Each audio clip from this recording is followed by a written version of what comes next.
Labą dieną. Nusprendžiau padaryti dar vieną trumpą įrašėlį, niekaip neprisiruošiu vasarą, tai va dabar atsirado laiko. Tema ta pati, vairuotojo pažymėjimas.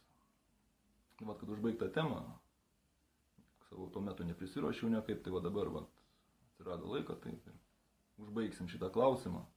Ir šiuo atveju, iš karto noriu pasakyti, kad kalbėsiu per Lietuvos Respublikos kaip pseudo, kaip valstybės teisinę prizmę. Ne taip, kaip iš tikrųjų yra, o kaip mato dauguma. Laisva, suvereni, demokratiška, teisinė valstybė. Taigi, kas Lietuvos Respublikos valstybėje turi įstatymų leidžiamą galią? Aišku, greičiausiai visi atsakys teisingai. Lietuvos Respublikos teisėtai demokratiškai daugumos balsų išrinktas Seimas. Šaunuoliai. Tai va, o dabar dar toks klausimėlis. Ar vyriausybės nutarimas įstatymas? Na, pagalvokit, įdomu dėlė. Tai va, pagal idėją jis savotiškai gali, jisai tampa įstatymu praėjus tam tikras procedūras. Tai va, konkrečiai kaip ta procedūra, kada vyriausybės nutarimas įgauna galę įstatyminę, yra numatyta tokiam Lietuvos Respublikos vyriausybės įstatyme. Tai va, pasižiūrim.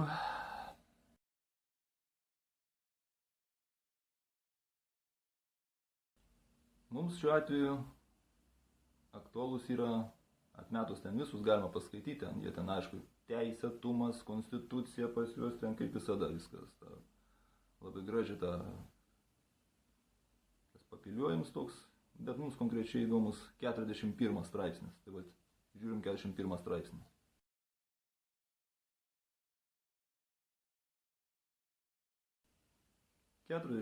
Straipsnis ir skaitam.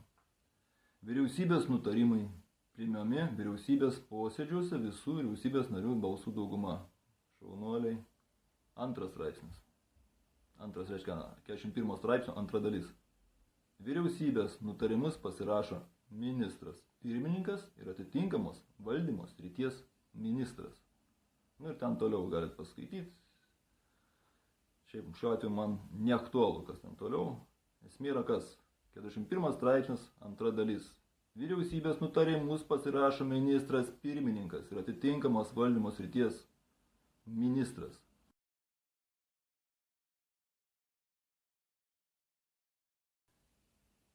Vyriausybės nutarimas turi galę kažkokiai konkrečiai valdymo sričiai, kuri paskui kažką keičia, kažką formuoja, kažką daro su tuo nutarimu.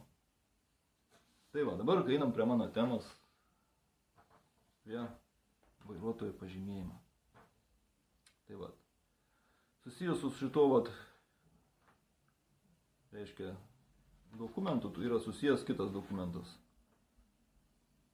kuris vadinasi Lietuvos Respublikos vyriausybės nutarimas dėl vairuotojo pažymėjimų galiojimo 2012 metų sausio 25 dienos numeris 102. Tai va, jis atrodo va taip, žiūrim.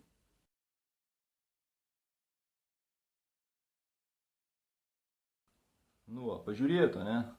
Jo, ir dabar man pasakykit, jūs čia matot kur nors va tam šmotpopierį parašą nors vieną. Tai va, matot kas nors čia parašėlį kokį nors? Nežinau, gal va tas va dabartinis, kur sėdi ten Briuselė, Babilono bokšte tam Saulės sistemos ir Psija galaktikai komisar generalisimus lazerinių kažko visų tų džedainių pajėgų komisaras Andrius Kubilius, Han gal reikėtų kreiptis Han Kubilius, kažkokiu tai tuo metu jau pasirašinėjau lazerinių trečios dimensijos parašų gal, bet aš nežinau, nematau to parašą, čia ant to jau nutarimo dėl vairuotojų pažymėjimo galiojimo. Matot kas nors gal?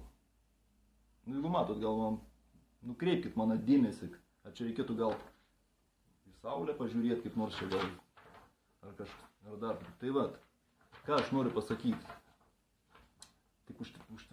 užtvirtindamas savo poziciją, kad kadangi aš nėra jokių čia tų įstatymų, čia kas supranta, kas su manim, kas pažįsta, žino, tai ir su kitais, kas žmonės, kurie supranta tą situaciją, kaip iš tikrųjų čia veikia viskas ir ta sisteminė mechanika. Todėl aš kalbant apie save, aš pasakau aiškiai, aš nematau čia jokio parašo, aš nesu jūsų Respublikos pilietis, mokesčių mokėtojas ar fizinis asmuo. Čia šmotpoperis. Kas tai iš tikrųjų, kaip tai veikia ta sistema, tai yra tiesiog siūlymas. Aš pabrėžiu dar kartą, galutinai, užbaigiant šitą reikalą, kas jau buvo sutikimo metu pasakyta, užfiksuota yra. Manęs nedomina jūsų siūlymai,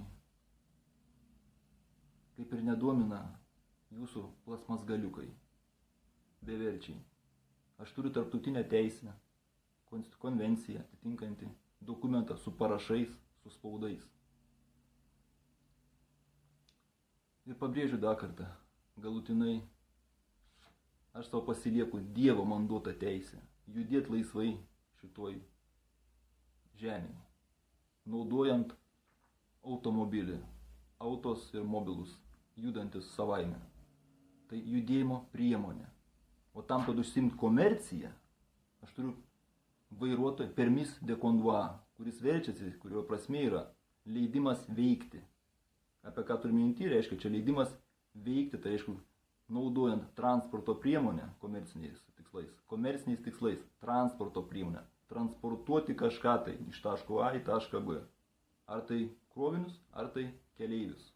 Tai va tam ir reikalingas permis de conduire, leidimas veikti. Kadangi aš šiuo atveju dar neužsiimu jokio komerciją, gal tik užsiimsiu, bet va kai užsiimsiu, vis tiek aš pasilieku savo šitą tarptautinės teisės, konvencijos, man išduota, su parašais, ant spaudais dokumentą. Va šitokius va. Šmotpopierius. Siūlykit jūs savo kompanijos piliečiam, ar plebėjam, ar kaip jūs ten bevadintumėt. Manęs jie tiesiog nedomina. Ačiū, pasižiūrėjau, tuo metu pasidomėjau, nepatiko, nematau privalumų absoliučiai kažkokius tai nurodymus vykdyti. Čia viskas man asmeniškai puikiai, nežinau, aš turbūt ne vienam įrašį nepaminėjau, bet prašiausiai, kaip tai viskas mano akim žiūrint, kaip taip įvyko. Apie 10 metus berods aš turiu, dabar neatrasiu Europos direktyvos, kuri buvo, reiškia, liečiant vairuotojo pažymimus, ten visai kiti dalykai. Buvo išleista Europos direktyva, kuri tiesiog numatė šitą klausimą keisti vairuotojo pažymimus. Ir buvo kalbama taip pat kaip ir šitam nutarime, reiškia, apie iki 2000 išduotus, reiškia, tuos konvencinius dokumentus. Ir ten buvo nurodoma, kad keisti jos iki 33 metų, tai reiškia 2033 metų pakeisti jos.